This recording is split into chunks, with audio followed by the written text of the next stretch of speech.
you'll do. You'll love me at once the way you did once upon a dream. Hello everybody, it is nearing the end of January. It's the 19th.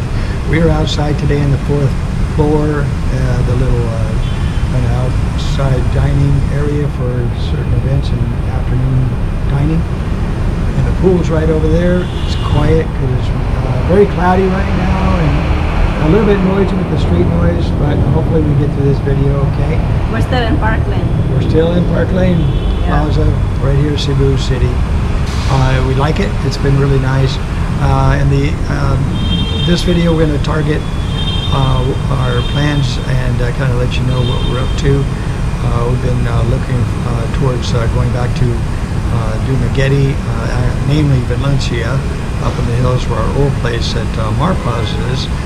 And over the years since we've been gone and back in America, they've been storing our items that we've had there since late 2019. I think we left in December 2019.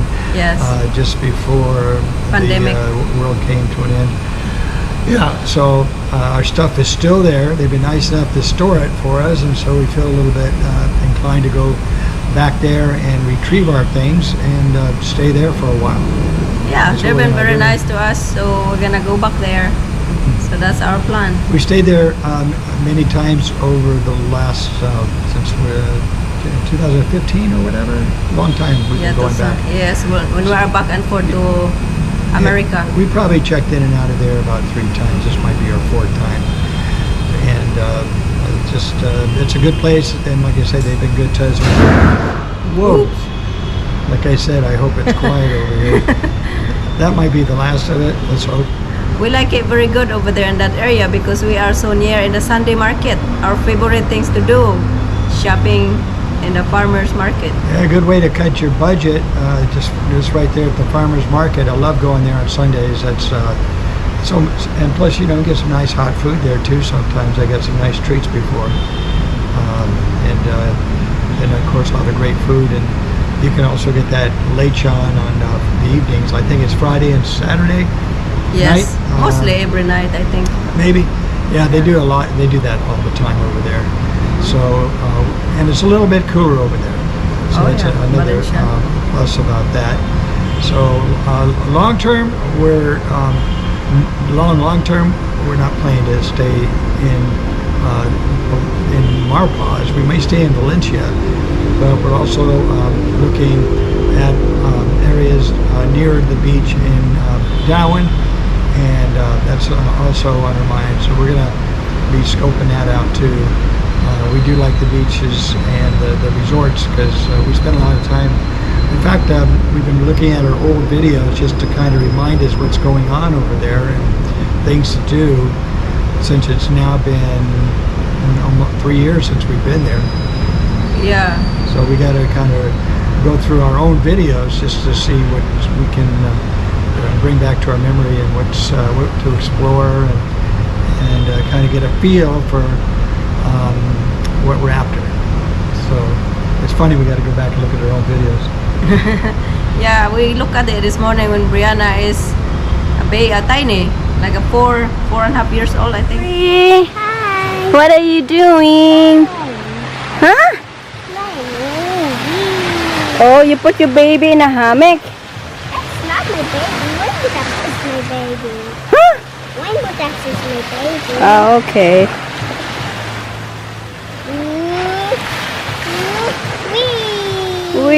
Oh yeah. We were in for a bida. Yeah, Now she's 9. Yeah, she's just a little cutie pie, and Bryson wasn't born then. No. So also I'd like to let you know, some of you have been asking about the kids, how they're doing with their schooling. Of course, Bryson's not schooling. I mean, he's learning from us. Brianna is still doing her homework, and she learns stuff on the internet. So she's doing great. She's got a vocabulary like a lawyer, and she's got a brain like one too. She's has an answer for everything. Yeah, and Bryson, Also, a note for some of you who are wondering about little Bryson. He's much better than he was when we arrived here a month and a half ago. He's recovered well from the travel sickness or whatever bug he had. We take him to 3 different doctors at the time, and he's just recovered with the medicines he got from the doctor, received from the doctor in Bohol. Yeah. So he's fine. He's starting to talk more. He's just like Brianna, and pretty much I think how I was also as a child. I was a very quiet child, and I was quiet and shy. Oh my God, I was quiet and shy through high school, and then I kind of blossomed at the end of that, and especially in college and later in life. But Brianna was the same way. Brianna was very quiet and didn't talk. We were worried about her a little bit. Yeah, when Brianna is a baby on the time, she was like 3.5, and I was starting to tell John that, honey, we need to take Brianna to the speech therapy because she won't talk. And all of a sudden, when she turned 4, she's talking like non-stop, and now we're saying, be quiet. Yeah, she does talk a lot. Bryson, same way. Yeah. Something common with the two of them. Yeah, we're not worried about it. Something in common with the two of them, and I don't know if this is related, but both of them breastfed until Brianna until she was 4, and Bryson. The target on Bryson is to stop him. Hopefully, he'll be completely finished by 4, and he is starting to talk more now, more and more words. But I think don't know if there is a connection. There may be a connection between breastfeeding and that. I don't know if that slows them down in the communication or not. It may not have anything to do with it, but it's interesting that seems to be a similar pattern with those two. Well, it depends on the kids. There's kids that they talk so early in their young age. There's also kids that slow talker, but they're very smart. So it depends on the kids. You can't really tell that something's wrong with them. Just wait and see. And you, the parents, especially, what's going on the kids. So just trust, and everybody will be okay. The most important thing we believe is that you need to be there for your kids, nurture them, feed them, do what's right naturally for them, and they will develop at their own pace. And that's the incredible thing about it. You'll find kids that were slow at talking, and people thought maybe they were disabled in some way, yet they turn out to be famous doctors and lawyers. There was that one lawyer, one guy became a lawyer, and he didn't talk till he was, you were telling me about it, 5 years old. Yeah.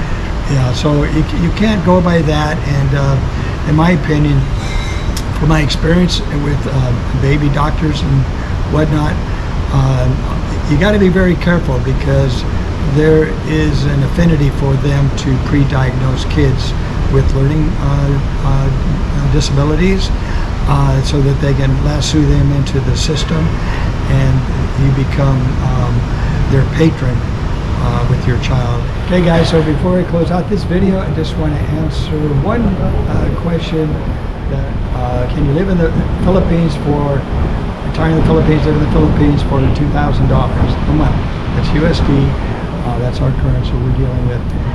And actually $2,000 would be right about 100,000 pesos. So the answer, I believe, is yes, but you are going to have to live like a Filipino, because many very professional people in the Philippines, Filipinos, they're very fortunate if they can make 100,000 pesos per month. Isn't that correct? I think so, yes. I mean, even some of the mayors in those towns make less than that, isn't it true? Yep. Is that about right? Yep. The teacher also it's like 40,000 pesos a month. 40, 50, 60. 25,000 for started, and then 40,000 for, big experience. Yes, I think because, if you look at the millions of Filipinos that do live here in the Philippines for well under 100,000 pesos, or $2,000 US, The answer has to be yes, but you're going to have to get yourself a place for between $300 and $600 Yes. per month to rent. And you're probably going to have to be shopping mostly at the farmers markets. And and now if it's just a couple or one person, you're going to be much easier off, of course. But Stay away from the restaurant. yeah, stay away from the restaurants. That'll eat up your money pretty quick. Yeah, I heard about And stay away from the bars. I heard about it. Rich income over here is 225,000 a month. 225,000. Yes, Okay. pesos. Pesos. So I think that's a good way to answer that question. Just look at all the Filipinos that are living here and living. They have homes and this and that, or low rent, and they manage it. Yeah. We personally couldn't do it. Our budget far exceeds that per month because of the way we live. But it can be done, and it's done. That's your answer right there. If you guys have comments or thoughts about that, let us know. Prices are going up, and not so much in the rent, which is really vital. So that's a good thing. Rents, we haven't seen rents go up, but we have seen prices in the grocery stores go up, but nothing like they have gone up in the USA. Oh, the onion right now is really up over here. Right. You might have to give up onions for a while. There's something wrong with the onions. They're miniature Very little tiny. funny things, and in the United States they're as big as a softball. So I don't know what the heck's going on with the onions. So Yeah. and we love onions. They're so good for you. We boycott it for now. We're gonna have to boycott onions because you can't, even if you want to. I mean, the money, it's like really expensive. It's like how much? It's like 700 per kilo now. 700 pesos. per kilo. Yeah, they keep up. Yeah, it was 500 last time we looked when we were in Bohol in the village, Yeah. and I never looked before I bought them the first time, and then I go, what? I looked at how much I got charged and went over it, but yeah, so now it's up to 700. Yeah, there's something wrong with the crops this year, so it's tough on onion eaters. Yeah. So what are we going to do? No onions. No onion until it go down. Yeah, I don't even see too much of it in the hotels. We see a little tiny bit of onion, Yeah. but really not much. So anyway, you can live here and on that 2,000 a month, we believe. And that's just a quick update and what we're up to and what we're thinking. So we'll talk to you guys in the next video. Hope you're all well. Take care, guys. Bye. I know you. I walked with you once upon a dream. I know you. That look in your eyes is so familiar, ugly, and I know it.